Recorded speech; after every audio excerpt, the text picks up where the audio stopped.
縄文期以降、もっぱら食料の採取手段として発達した釣りが、初めて趣味の釣りとして成立したのは江戸時代のことでした。江戸在住の武士たちが先鞭をつけ、やがて庶民にまで広がっていきました。現代の釣りにも色濃く影響を残す江戸前の釣りの発展をたどります。江戸時代の結論です。庶民の遊びとして広まる。江戸時代の目次です。誕生、江戸前の釣り。生類憐れみの令による停滞。江戸前の釣りの入門書、河川録。江戸時代の釣り道具。一般町民へと広がる釣り文化。それでは、この5つについて解説いたします。誕生、江戸前の釣り。江戸幕府の成立によって長く続いた戦乱の時代は収束しましたが、それは江戸に暮らす武士たちに余暇ができることを意味していました。そしてその時、目の前に江戸湾という釣りに最適の海が広がっていたことが、江戸前の釣り誕生の大きなきっかけとなります。流入河川が多く、魚種も豊富、周囲を房総半島と三浦半島に囲まれた地形は、外洋が荒れていても穏やかさを保ってくれました。江戸時代に入って仏教が振るわなくなり、それとともに生物殺生への罪悪感が弱まったことも一因となりました。江戸の釣りが初めて文献に登場するのは、万治2年、1659年のこととされています。越後村上15万石の大名、松平大和守直則。彼が書き続けた日記が松平大和守日記として現代に伝わり、参勤交代による江戸滞在中、家臣と共に江戸湾でハゼ釣りをしたことが記されています。生類憐れみの令による停滞。こうして次第に江戸の武士に広まっていった釣りでしたが、生類憐れみの令の発令によって長い停滞期を迎えることとなります。当初はそれほど厳格ではなかったこの法令も、その後何度かのお触れが追加されるたびに厳しさを増し、元禄6年、1693年にはついに釣り及び釣り船も禁止となりました。この法令は犬公方徳川綱吉が死亡する宝永6年、1709年まで続きましたが、その間、禁令にもかかわらず釣りをして捕らえられ、死罪、島流しとなった釣り人は後を絶たなかったといいます。江戸前の釣りの入門書、河川録。生類憐れみの令が執行してから14年後の享保8年、1723年、日本の釣り文化にとって画期的な出来事がありました。現存する日本最古の釣り入門書、河川録の誕生です。著者は津軽うねめ。寛文7年、1667年に江戸に生まれ、77歳で天寿を全うした彼によるこの書物には、シロギスを中心とする江戸湾の釣り場案内、道具、魚の生態、天候、潮回りなどについて詳しく解説されています。当時の江戸で主に釣りの対象にされていたのは、シロギスの他に、ハゼ、カレイ、イシモチ、コチ、イナといった海水魚から、フナ、ウグイ、ウナギ、タナゴといった淡水魚まで多岐に及んでいました。河川録には当時のポイント図も記されていました。蒲より船橋にかけてのキス釣り場などを解説しています。蒲や大須といった名称は当時の江戸湾内に散在していた巣やミオ筋などになります。江戸時代の釣り道具。河川録には図版が多数収録されており、当時の釣り人の道具立てがわかります。針は市販品だけでなく自作も行われていました。素材は鍛冶屋でノコギリの立ちぐずなどを入手すると良いとあり、少しでも釣れる針という当時の釣り人の工夫が忍ばれます。現在でいう道糸には、主に菅糸と呼ばれる未加工の絹糸や馬の尾の毛などが用いられていました。強度を増すために柿渋や漆を利用する技法も紹介されています。ハリスとして用いられていたテグスは、中国からの輸入品が江戸にも入っていましたが、その正体は不明でした。河川録でもウリの鶴の親切などが紹介されています。後の文化年間に至ってようやくヤママユガの幼虫から採取できることが伝わりました。重りはナス型や釣り鐘型などが多かったですが、中には中央に穴の開いた銭を使う人もいました。釣り場の状況次第で即座に重さを加減でき、気が短いと言われる江戸っ子の気質にも合っていたのかもしれません。河川録の針の部の章には様々な針が描かれています。当時の江戸で人気だったキス用が多いですが、うなぎ、鯉、船、棚子用の針も描かれています。現在の針の基本になっている袖型の名がすでにあるのがとても興味深いです。餌に関しては、まずはエビ類を勧めています。中には車エビや伊勢エビといった今日では高価でなかなか手が出せないものも多く、餌を含めて当時の江戸湾の豊穣さが伺えます。一般町民へと広がる釣り文化。時代が明和、天明年間に入ると、それまでは武士の趣味という印象が強かった釣りが町民の間にも広まりだし、やがて江戸に爆発的な釣りブームが湧き起こることになります。いよいよ江戸の釣り文化の円熟期を迎えるわけです。天明8年、1788年には入門書闇の明かりが発行されました。これは岸釣りに特化した内容で、河口付近で釣るボラをはじめ、船や棚子釣りにも言及しています。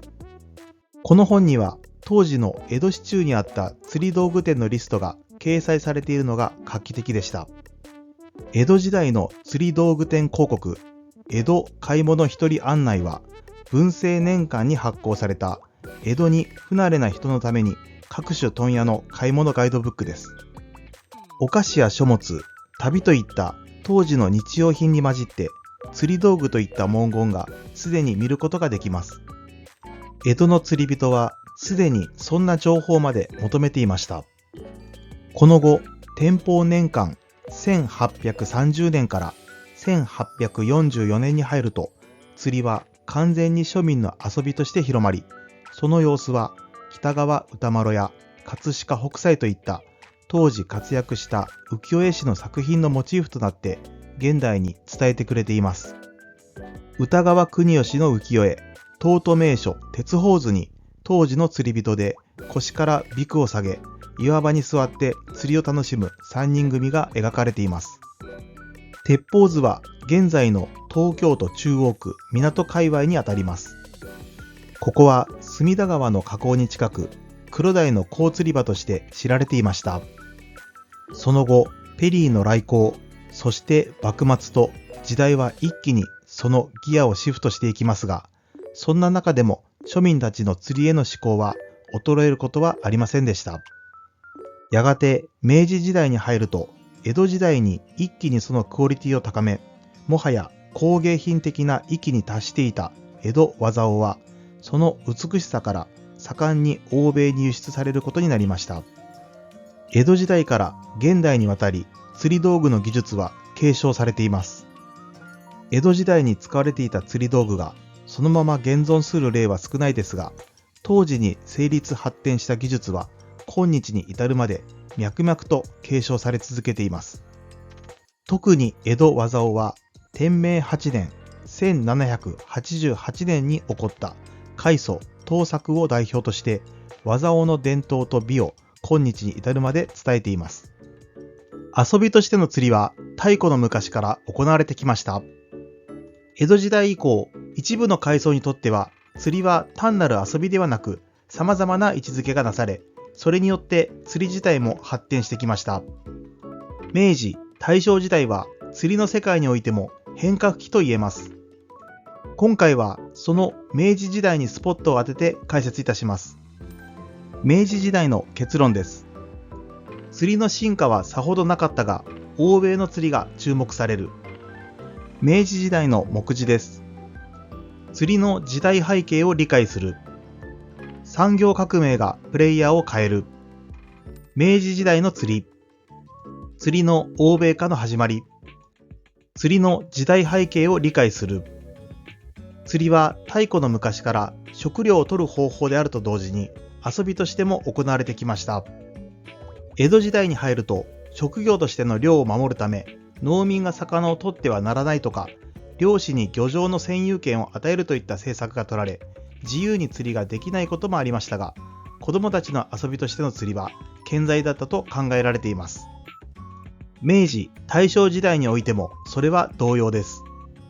竹林から切り出して作った竿で、海の浅瀬や川でハゼ、ドンコ、ハヤ、ウグイ、フナなどを釣って遊ぶ子供の姿が見られました。糸は絹や木綿、針は縫い針を曲げて作ったものでした。とても釣り具と呼べるようなものではありません。それでも遊びとしては成り立っていたのでしょう。他にうなぎを狙う穴釣りや漬け針、複数の針をつけた仕掛けを川に設置しておく漁法も食料調達を兼ねた遊びとして行われていたといいます。こうした子供たちを含めた庶民、明治時代は平民と呼ばれたレベルの釣りが明治・大正時代を通して大きく発展したようには思われません。むしろ徴兵令、西南戦争、地租改正など庶民の生活を圧迫する出来事が立て続けに起こり、生活は江戸時代より苦しくなっていました。実際、庶民の釣りに一大変革が起きるのは、竿、針、糸が大量に生産され、誰もが手軽に入手できるようになった1960年代後半と考えるのが妥当です。高度成長による生活レベルの底上げと大量生産による釣り具の低価格化がそれを実現しました。一方、庶民レベルの釣り以外、すなわち富裕層、もしくは支配者階級の釣りに目を転ずれば、明治・大正は釣りの世界が大きく動いた時代だったと言えます。江戸時代から釣りは武家にとって精神修養の意味を持っていました。山形県庄内地方の釣りが庄内藩が歌人に奨励したことで発達したことをご存知の方も多いでしょう。これは言うなれば単なる遊び以上の意味を持つ釣りになります。具体的には武家にとってはたしなみであり、公家にとっては遊びであったことでしょう。明治時代に入り、武家という地位がなくなったことで異なる層が主役となります。つまり主役となる釣り人、釣りプレイヤーの変化がこの時代の釣りを捉えるキーワードとなります。これは福岡県糸島市で撮影された釣り風景です。ガラス看板で撮られた貴重なものになります。撮影者も年代も不詳ですが、明治時代のものと思われます。和服姿と洋服姿が混じっているのがこの時代の様子を表しています。何を釣っているのか不明ですが、竹竿で磯際のメバルや黒鯛を狙っているのではと想像されます。庶民の釣りと富裕層の釣りを分けて政治・経済といった大きな視点から釣りの世界の変遷を見ていきましょう。産業革命がプレイヤーを変える。江戸時代末期の安政5年1858年、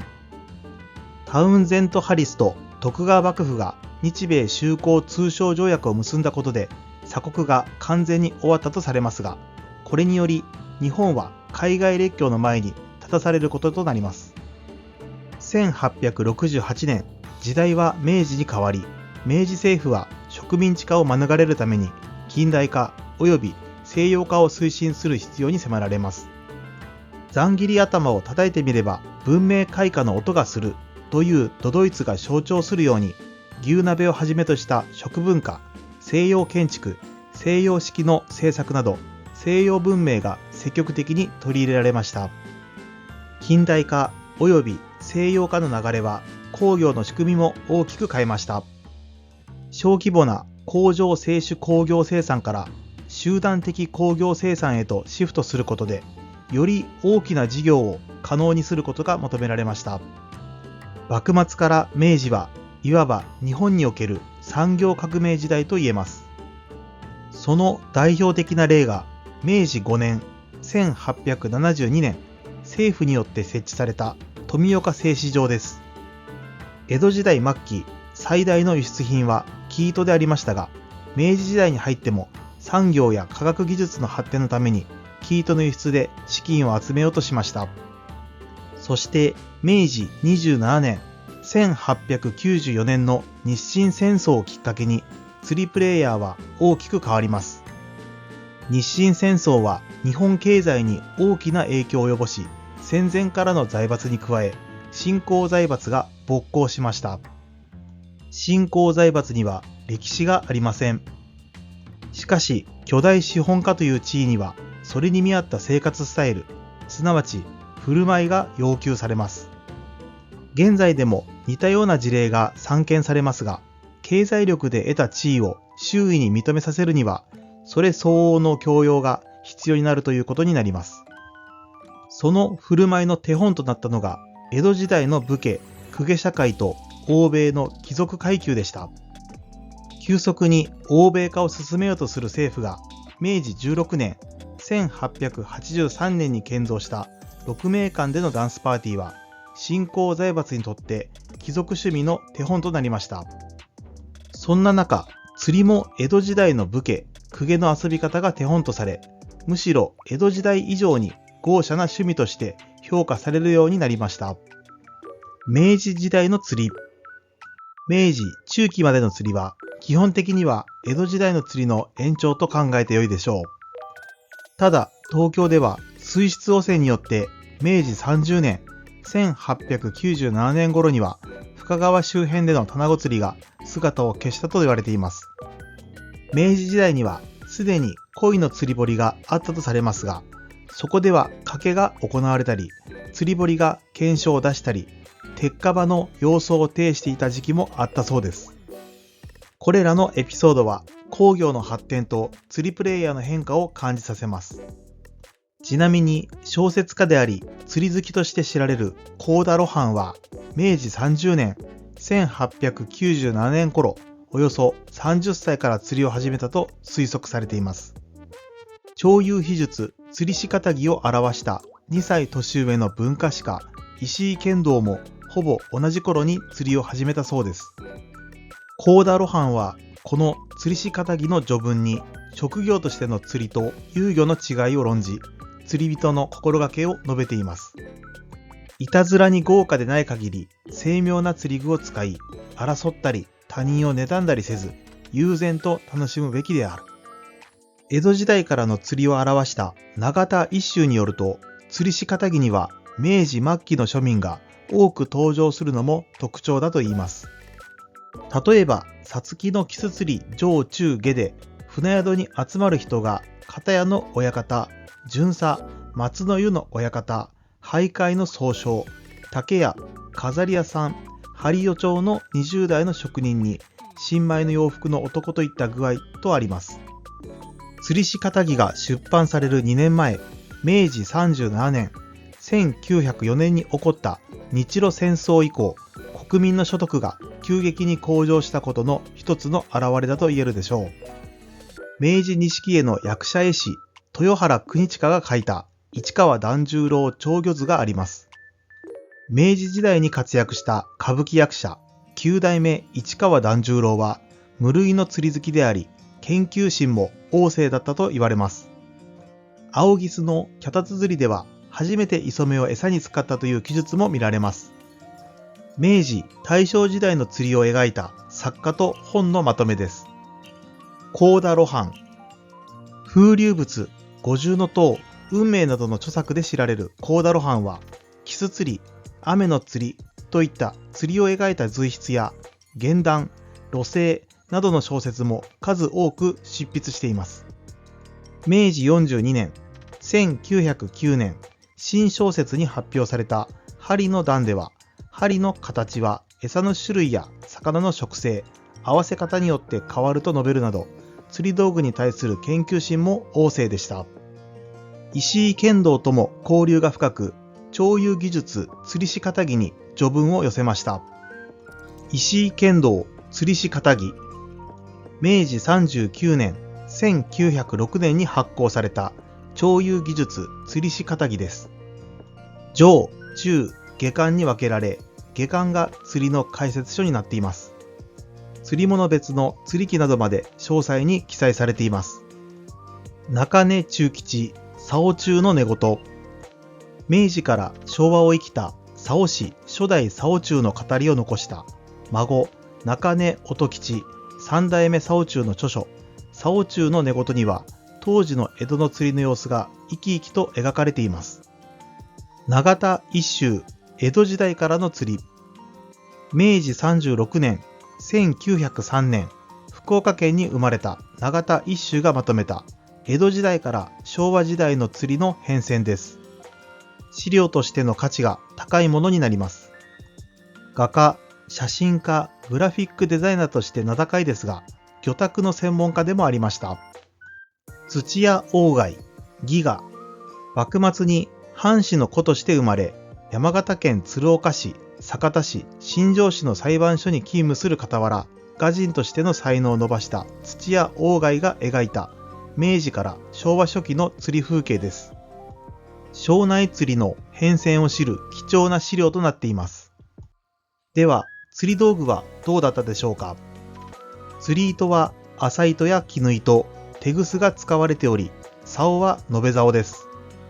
大量生産は行われず、大正魚や釣りのスタイルにも江戸時代から大きな変化は見られません。東京では江戸時代から続く和竿の盗作、竿中などが芸術品ともいえる竿を作り続けていました。テグスは江戸時代から使われていたといいますが、これはヤママユガなどの幼虫の染液を酢酸中で引き伸ばして固めたものです。1匹の幼虫から取れるテグスの長さはせいぜい2メートルから3メートルです。これを手作業で作っていたのですから、生産量が多かろうはずがありません。価格も現在でいうところの鮎釣り用金属ライン以上だったと考えられています。明治時代にはすでに針作りを制御とする人が数多くいたとされ、明治15年、1882年にはスズメ機が施された針も登場します。しかし、これもテグス同様、大量生産ができるものではなく、1日に職人が作る針の数は1000本程度だったと言われます。こと釣り具に関しては、その特殊性、生産量の少なさから近代化が進むことはありませんでした。日本水産補佐史という明治時代の漁法を知る貴重な資料もあります。日本水産補佐史は農商務省水産局が明治19年1886年から全国の漁法の実態を調査したもので、明治28年1895年に完成し、明治43年1910年に水産書院から分冊発行されました。日本水産史三部作と言われる貴重な文献で、数多くの図版が掲載されています。当時は絹糸が主流でした。透明で強度が高いテグスは江戸時代から漁師が使っていましたが、長さが2メートルから3メートルしか取れず、価格も高いため、ハリスとしての使用に限られていました。大正時代に人造テグスが登場しても、しばらくの間は道糸には絹糸を使うのが一般的でした。日本の釣り針は欧米のものと比べるとはるかに多彩で高品質でした。明治時代から大正魚に応じて様々なタイプが存在していたことがわかります。明治末期に針製造機ができるまでは1本ずつ手作りしていました。明治、大正時代に使われていた釣り道具の一例です。マブナ竿。明治後期から大正期のものと思われるマブナ竿です。東京では明治12年、1879年頃から江戸川の寒ブナ釣りが始まったとされますが、その時に使われていた竿は2間半、約 4.5 メートルの長竿で置き竿で使っていたといいます。紀州竿。紀州竿を作り始めたのは初代竿匠です。当初はチヌ竿が中心でした。2代目竿匠に弟子入りした竿五郎が高野地区を使ってヘラブナ竿を完成させたのは昭和に入ってからのことだといいます。糸巻き。美しい装飾が施された明治後期から昭和初期の糸巻きです。身を筋に沿って打たれた杭に船を係留し、深瀬釣りで黒鯛を狙う釣りは大正末期頃から流行したと言われます。道具入れと小物。明治から昭和初期のものと思われる道具入れです。日本では江戸時代からボラ、鯉、鮎などを釣るために多彩な形状の浮きが使われていました。釣りの欧米化の始まり。明治時代、こうした日本古来の釣りとは別に欧米の釣りが注目され始めます。明治に入って初めての釣りの本は明治9年1876年に文部省から発行された百科全書の釣魚編でありますが、これがイギリスの本の翻訳であったことは文明開化を象徴するような話です。欧米においては釣りはゴルフなどと並び上流階級との交流の場となっていました。ちなみにここで言う釣りは主にフライフィッシングのことだと考えていいです。日本の政財界の子弟たちはこぞって海外に留学し、フライフィッシングを日本へと持ち帰ります。そして釣り場として見出されたのが明治初期からニジマスをはじめとしたトラウトの養殖が行われていた栃木県の丸沼や中禅寺湖でした。大正元年1912年には政財界の親睦団体である東京クラブのメンバーが丸沼マス釣りクラブを設立しました。これが日本におけるマス釣りの幕開けと言われます。そして大正14年1925年には東京アングリング&カントリークラブが発足しました。単に釣りを楽しむのではなく、政財界の有力者や貴族、そして各国からの在日外交官を呼び、釣りとゴルフを楽しみながら親交を深めたといいます。栃木県日光周辺は明治時代から外国人に人気の避暑地であり、ゴルフやフライフィッシングを楽しみながら日本の政財界の要人が欧米人と交流してきた歴史を持ちます。その交流から湯川へ放流されることになったブルックトラウトはいわば釣りの欧米化のシンボル的存在と言えます。ここで行われていた釣りには欧米の政財界人とのパイプを作るためのツールという意味合いが強かったと考えられます。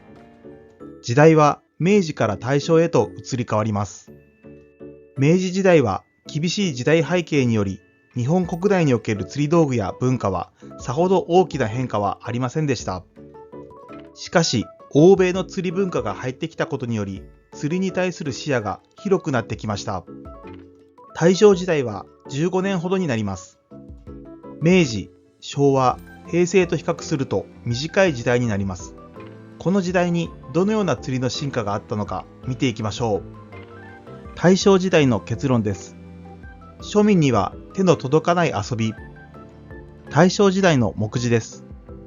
大正ロマンと釣りプレイヤー。大正時代の釣り。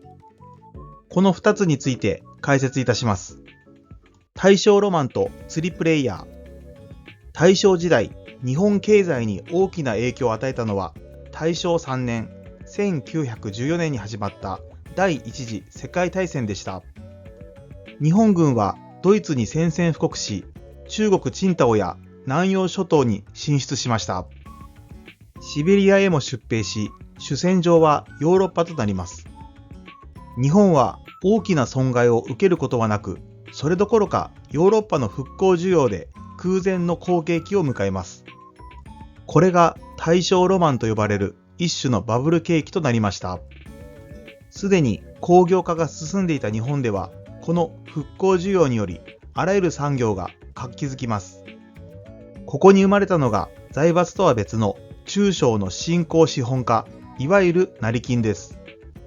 中小新興資本家は明治時代の財閥と同様に社会的地位を得るために振る舞いを得ようとします。財閥と異なるのは規模が財閥ほど大きくはないことと、その振る舞いが成金趣味と呼ばれる類のものであったことでした。例えば料理屋を出る玄関先で手元が暗いという理由で紙幣に火をつけ、明かりの代わりとしました。自家用車のボンネットに鳥の糞が落ちているのを紙幣で拭いて丸めて捨てます。今でも成金趣味は悪い意味で使われる言葉です。彼らの行動は釣りにおいても同様だったと言われます。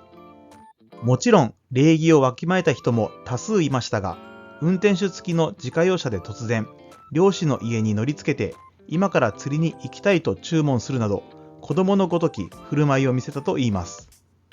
明治時代は、たとえ新興財閥といえども、その手本には武家、公家社会の振る舞いがありました。しかし、大正時代の中小新興資本家には、精神的な部分が欠落していたようです。大正時代は大正9年1920年に国際連盟の常任理事国になるなど、日本が世界の一流国家としてデビューした時期と言えますが、そのあまりに早い近代化が社会の熟成を置いてきぼりにしてしまったということでしょう。もちろん大正ロマンの時代には成金を生み出すだけではなく、庶民の中にも生活レベルを向上させる人たちが出てきました。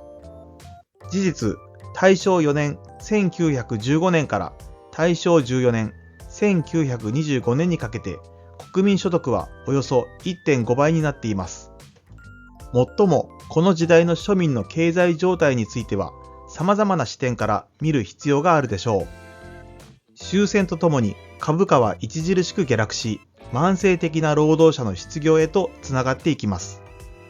大正10年1921年から昭和初期にかけて資本家、地主といった支配階級は増加し、かつての中間層であった自営商工者は減少しました。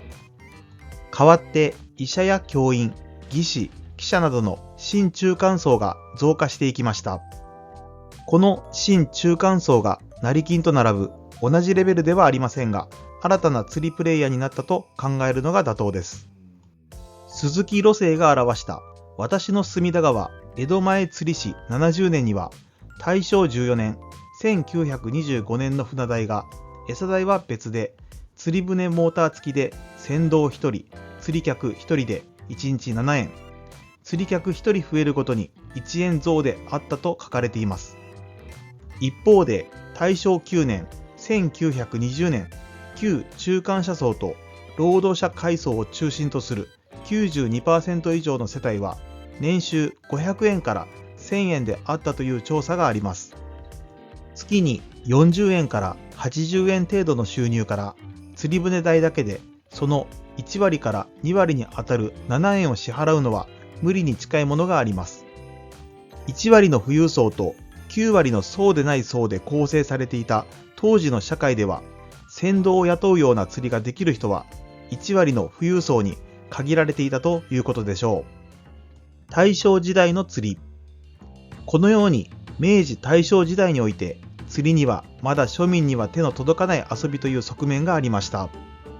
それでも釣り人は新中間層を含め徐々に増えていたようで、大正末期からは釣りの入門書が発行されるようになり、釣り雑誌も出現してきました。大正6年1917年に釣り、大正8年1919年に釣りの趣味、大正9年1920年に釣りの友、大正15年1926年には釣りの研究が発行されます。加えて交通網が徐々に整備され、釣り人は遠方へと出かけるようになってきました。明治22年1889年には後部鉄道、現在の JR 中央線が開通したことから、すでに多摩川での鮎釣り、ドブ釣りが盛んになり始めていましたが、その人気を反映してか、大正2年1913年には多摩川への鮎の放流も行われるようになりました。東京から多摩川上流へ渓流魚を釣りに行く人も出てきたといいます。大正時代の釣り具に関しては、針と糸に大きな変化が見られます。明治時代末期にあたる明治42年1909年に針の一大生産地である播州地方において、針製造機藤原式池機器が発明され、それまで1日1人1000本程度の生産量が1万本以上となってきました。これは1本ずつヤスリで作っていた返しをタガネで一度に数本を切り込んでつけるものでした。さらに明治45年1912年大正元年には釣り針用戦闘機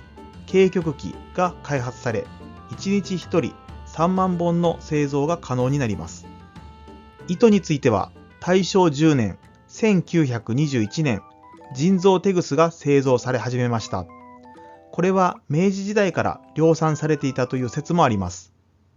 人造テグスは絹糸より樹脂で固めたもので、テグスよりもはるかに安価に作ることができました。天然テグスよりも廉価な人造テグスの登場は釣りをより身近にしました。人造テグスが生まれた年代には諸説ありますが、いくつかの地域で工程の異なる人造テグスの開発がなされ、明治末期に少量生産がされていたといいます。そして大正10年、1921年頃の丸二印人造テグスの発売をもって急速に広がりました。改良品であるラージ印テグスが発売されるのは昭和10年、1935年頃です。本格的に釣りが大衆化するには1960年代を待たなければなりませんが、釣り人の増加、釣り具の低価格化という素地は大正時代を通して徐々に出来上がりつつあったのでした。金融恐慌に始まった昭和時代。戦前までは主に経済的に余裕のある人たちの遊びだった釣りは GHQ 主導の政策や朝鮮戦争をきっかけとした好景気により庶民の暮らし向きが良くなることで誰もが楽しめるレジャーの一つとなりました。1950年代にグラス竿やナイロン糸などの大量生産品が一般化し、その後の1960年代の高度経済成長期には釣り人口が爆発的に増加しました。そして庶民のレジャーとしての地位を確立しました。この昭和時代を戦前、戦後、高度経済成長期と3つに分けてお届けします。まずはじめに釣りにおいても暗い時代だった戦前を解説いたします。昭和戦前の結論です。釣りどころではないが、後の有名企業が産声を上げる。昭和戦前の目次です。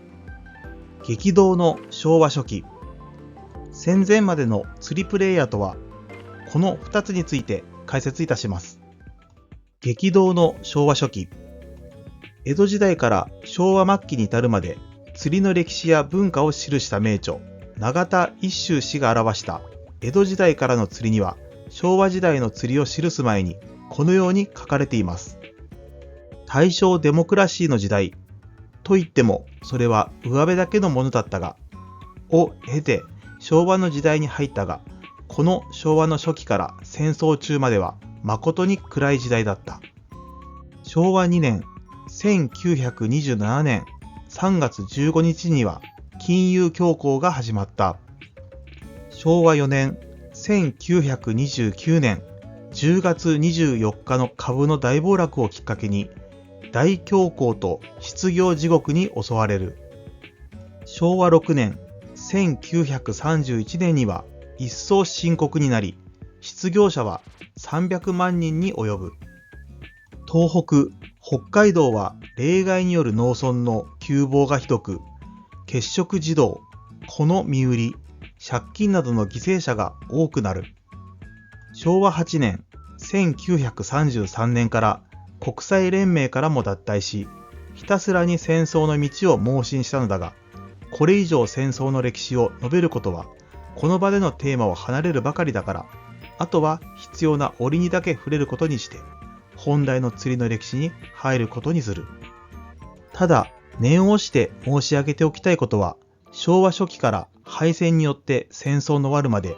釣りの分野でもこのような日本政府の国民を戦争に駆り立てる対外侵略戦争一辺倒政治の影響が常に様々な形でつきまとっていたということを忘れないでもらいたい。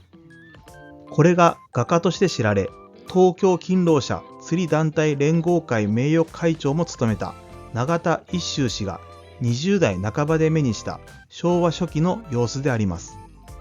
元号が昭和に変わる約3年前の大正12年、1923年に起きた関東大震災に続くこうした社会状況の中で釣りはどのような意味を持っていたのでしょうか。釣りどころではないというのがごく一般的な考え方であり、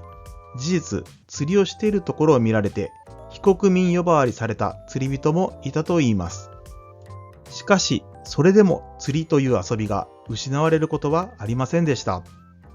戦前までの釣りプレイヤーとは、釣りは金持ちの遊びというと語弊がありますが、ある程度の経済的、時間的な余裕を持つ人がメインの釣りプレイヤーであったことに間違いありません。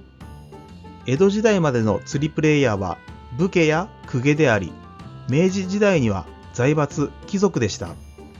そして大正時代には関東大震災によって釣りプレイヤーの一部が没落したものの、関西地方では復興景気などで一時的に一層の富を手にした者もいたといいます。時代が昭和に入ると、第一次世界大戦によるバブル景気が収束し、デフレ不況、金融恐慌が訪れます。ここで政府が取った政策は、軍需産業への注力でした。その結果、それまでの成金は淘汰され、軍需産業に関わる資本家が台頭を始めます。昭和14年、1939年に第二次世界大戦が勃発。開戦から1年ほどの間は軍需絡みの好景気となりました。しかし物資不足や昭和19年、1944年から始まった空襲により、日本は疲弊の度合いを濃くし、それこそ釣りどころではない状況に陥りました。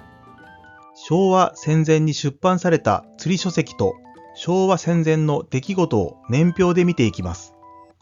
長魚大全、上田久志。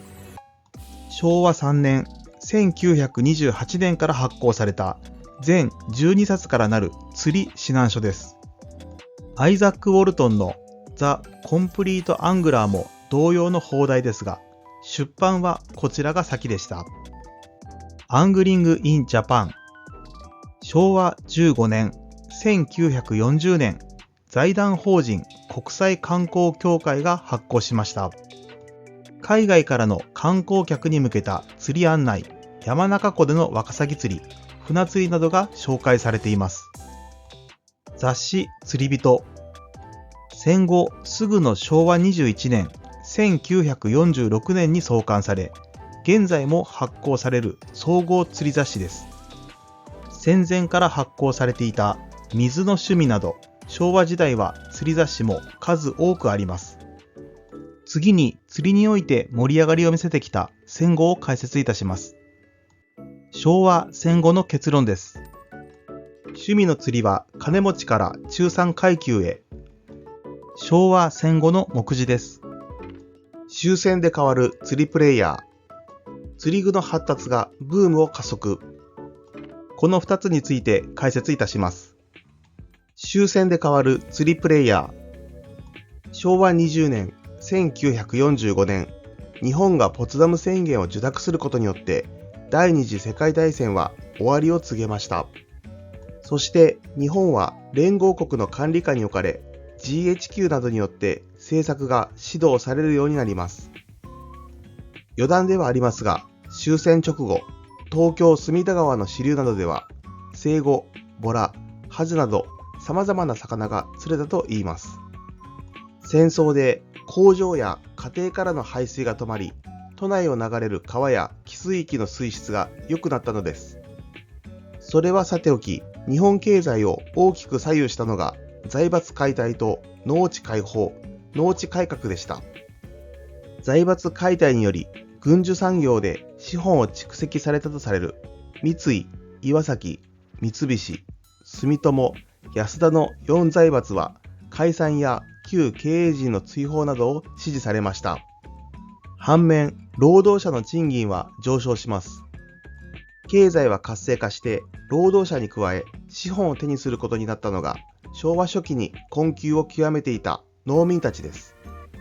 農地開放により農地の半分近くを占めていた小作地は1割ほどに減少しました。結果、戦前の農村を特徴づけていた地主制度は完全に崩壊しました。小作人から自作農になることで土地資本が私有財産となります。平たく言えば多くの農民がより豊かな生活ができるようになったわけです。当時の日本の人口構成比でいうと、およそ7割が農民であることを考えると、その影響力の大きさがわかります。財閥解体、農地開放によって多くの中産階級が生まれます。そして昭和25年、1950年に朝鮮戦争が勃発すると、日本は再度軍需景気に沸きます。こうして消費者のウエイトは金持ちから中産階級へと大きくシフトしていきました。どの時代でもそうであるように、経済的に余裕を持った人の多くが考えることは金持ちの真似です。それまでは釣りができる時間的な余裕すらなかった労働者や小作人は、金持ちのスタイルを真似るため釣りを始めます。趣味の釣りイコール金持ちのスタイルという図式は、それこそ江戸時代から連綿と続くものです。ちなみにもう一つのスタイルは狩猟です。戦後、狩猟ブームが起こり、昭和51年、1976年には日本全国の狩猟者数、狩猟免許保持者は53万人に達していたといいます。付け加えるなら、釣りと狩猟というのはヨーロッパでは王侯貴族の代表的な遊びとされています。彼らの遊びのベクトルは、自分の思い通りにならないことをあえてするということでした。今でも釣れないことを楽しむ釣り人は少なくありませんが、その心情のベースはこんなところにあるのかもしれません。釣り具の発達がブームを加速。中産階級の釣りを後押ししたのは釣り具の大量生産でした。昭和22年、1947年にはナイロンラインが、昭和31年、1956年にはガラス FRP 竿、グラス竿が登場しました。それ以前の釣り具はほぼ全てが職人の手による少量生産であり、いくら経済的な余裕ができたとはいえ、小金持ちレベルに手が届くものではありません。生活必需品や軍用品のために開発された化学素材や生産技術が転用されることで、釣り具は徐々に安価になっていきました。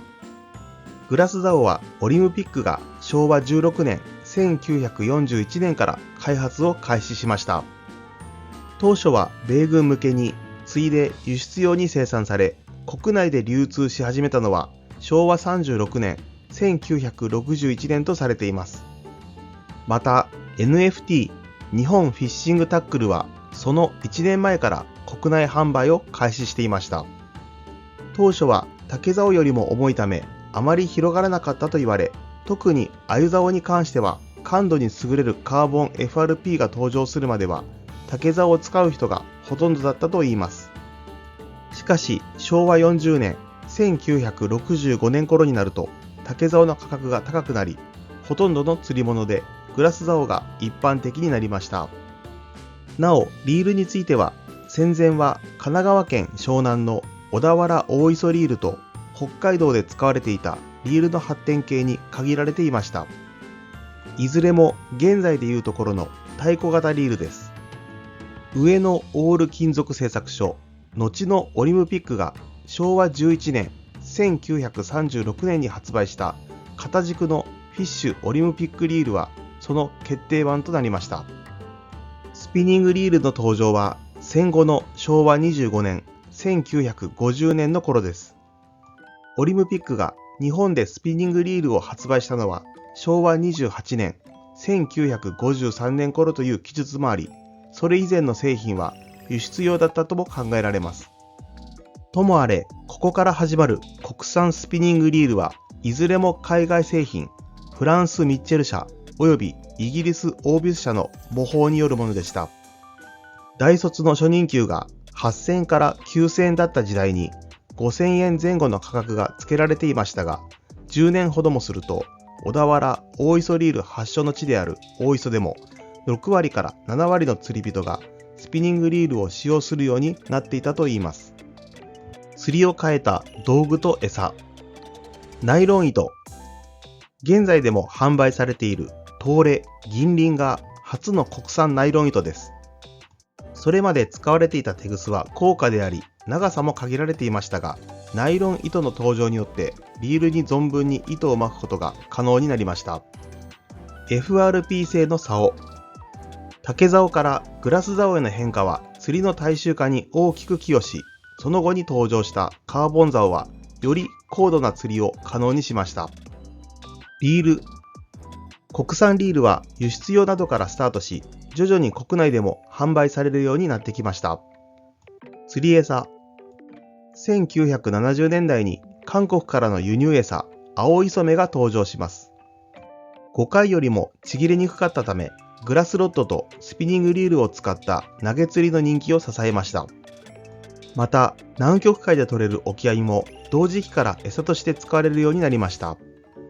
最後に、現代の釣りの礎を築いた高度経済成長期を解説いたします。昭和高度経済成長期の結論です。釣りムーブメントが起きた時代。昭和高度経済成長期の目次です。盛んになる釣り書籍の発行。高度経済成長期を経て、この2つについて解説いたします。盛んになる釣り書籍の発行。昭和初期、数多くの釣り関係書籍が発行されました。その多くはいわゆるハウツーもので、昭和17年、1942年発行の松崎明治氏が表した釣り技百科など、現在でも図書館で目にする本格的な書籍も出版されました。フライフィッシングと鮎のドブ釣りに関する書籍も多くありました。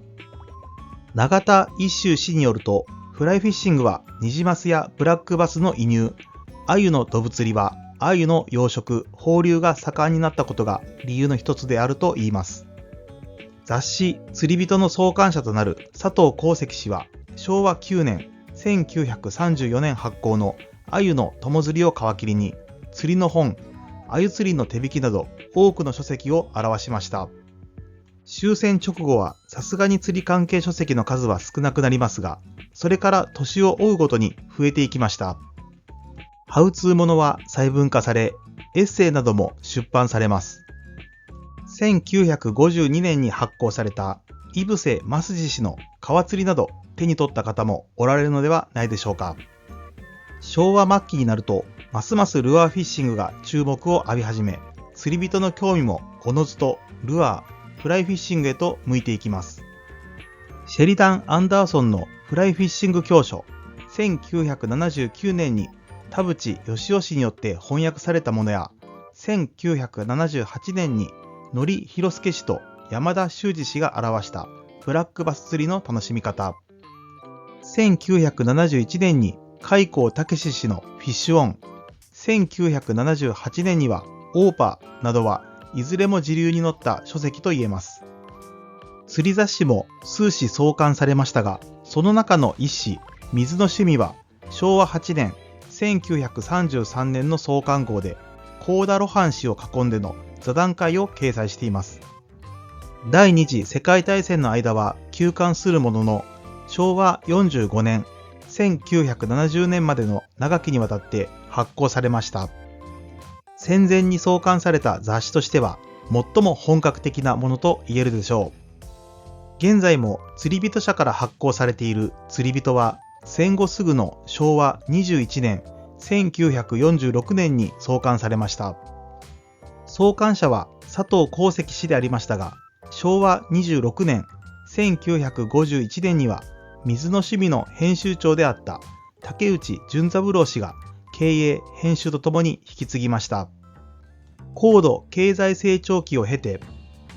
明治5年、1872年に初めて新橋駅から横浜駅間が開通した鉄道は、その後路線を拡大し、1930年代には特急列車の増発やスピードの向上が図られました。戦時体制下においては、不要不急の旅行が抑制されたり、軍用列車が優先されたり、また戦災による甚大な被害は戦後しばらくも影響を及ぼしましたが、昭和25年、1950年に勃発した朝鮮戦争の特需によって息を吹き返します。自動車については、戦後 GHQ によって生産が制限付きで認められて以降、昭和30年、1955年には通商産業省、現経済産業省が国民車構想を打ち出すなど加速度的に一般化していきます。昭和39年、1964年の東京オリンピックを契機として高速道路が整備されたこともマイカーブームに拍車をかけました。こうしたインフラの発達により、釣り人はより遠くの釣り場へより短時間で訪れることが可能になります。例えば渓流については山奥まで鉄道が走るようになったり、川沿いに道路が整備されたりすることで多くの釣り人が訪れるようになりました。しかし再生力がそれほど強くない渓流というフィールドに釣り人が溢れれば、その結果は火を見るより明らかです。昭和30年、1955年頃にはすでに釣り人が飽和状態になり、漁場の管理の必要性が叫ばれ始めていました。高度経済成長期のピークを迎える昭和43年、1968年には GNP 国民総生産が当時の西ドイツを抜いて世界2位になるほどの好景気に沸きました。ここでようやく釣りは多くの人が楽しめるポピュラーな遊びとなったわけですが、その一方で釣りの環境も大きく変わることになります。明治時代には魚で溢れていた東京湾岸が工場排水、生活排水、そして湾岸エリアの埋め立てによって釣り場としての価値を減じていったのはその一例と言えるでしょう。江戸前の釣りを象徴する青ギスは昭和51年、1976年を最後に姿を消しました。また大正時代から始まった本格的なダム建設は高度経済成長期に100メートル級大ダム時代を迎え、1955年完成木曽川丸山ダム、1956年天竜川佐久間ダム、1957年多摩川小河内ダム、1960年只見川奥只見ダムと相次いで建設されていきました。513億円という巨額の建設費をかけ、昭和38年、1963年に完成した黒部ダムは、当時の日本の土木技術力の総決算とも言えるものでしたが、その一方で川と川に住む生き物たちを壊滅状態に追いやったとも言えるでしょう。とはいえ、近年よりははるかに魚の数も釣り場も多かった時代です。暗い話題ばかりでなく、釣り人にとっては明るい話題の方が注目されました。1960年にカラー本放送がスタートしたテレビに、それまで雑誌が中心だった釣り媒体が進出したことは明るい話題の一つと言えるでしょう。戦後第一次釣りブームとするなら、1970年代は第二次釣りブームと言えるでしょう。特にルアーフィッシングが注目され、中でもブラックバス釣りは少年たちに強いインパクトを与えました。現在につながる大きなムーブメントが起きた時代と言えるでしょう。昭和時代に発展した釣り物を紹介します。鮎釣り。食料種の重宝であった友釣りは昭和初期から遊漁として行われるようになり、軽量で感度のいいカーボン竿の登場によって一気に広まりました。沖釣り。魚群探知機の普及により釣りシーズンは長く、釣果は確実なものとなりました。ルアーフィッシング。当初はトラウト狙いの重宝として人気を博したルアーフィッシング。高度経済成長期からはブラックバスの釣りが大流行し、トーナメントなどが盛んに行われるようになりました。まさに第二次釣りブームの立役者と言えます。投げ釣り。ナイロン糸とスピニングリール、グラス竿といった大量生産品の恩恵を最も強く受けたのが投げ釣りです。飛距離を伸ばす投法の研究も盛んに行われました。磯釣り。昭和初期からイシダイなどの大物を狙う磯釣りが行われ、同好会なども数多く設立されました。高度経済成長期以降はより手軽な釣りが脚光を浴びました。フライフィッシング。明治時代から日本に滞在していた海外の財界人によって楽しまれていたフライフィッシング。特にトラウト王国北海道では愛好者が増えていきました。今回の授業は以上となります。最後までご視聴ありがとうございました。高評価やチャンネル登録をしていただけるととても嬉しいです。また次回の動画でお会いしましょう。